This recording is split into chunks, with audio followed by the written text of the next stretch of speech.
Pendant des mois, des vainqueurs sans armes ont surveillé des vaincus armés. On allait trop vite à l'est. À l'ouest, il n'y avait jamais rien de nouveau. Enfin, aux approches du jour V, on put mettre les nazis au pied du mur. Au pied du mur de l'Atlantique, à 4 km de La Rochelle, un poste de garde ennemi. Ces hommes qui ont échappé aux ultimes combats n'ignorent plus désormais que le sort de l'Allemagne hitlérienne est réglé. Un dernier ordre au téléphone, celui de cesser la résistance.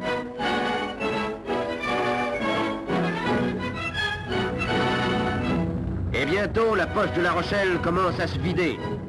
Ces vaincus qui avaient rêvé d'une Europe allemande, songent-ils que dans leur propre ville, leur propre village, d'autres soldats allemands défilent aussi derrière le drapeau blanc? Il y en a pour qui la libération n'offre pas d'intérêt, tel ce personnage, chef de la milice. On en prend note et on le conduit sans tarder sous les verrous.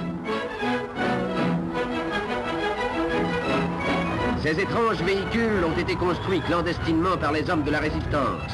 Ce sont les premiers blindés français qui ont sillonné La Rochelle. Après tant d'autres, plus favorisés, ce port peut à son tour crier sa joie d'être français.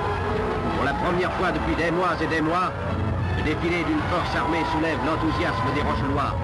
Car cette fois, il s'agit d'une force française, d'une armée française.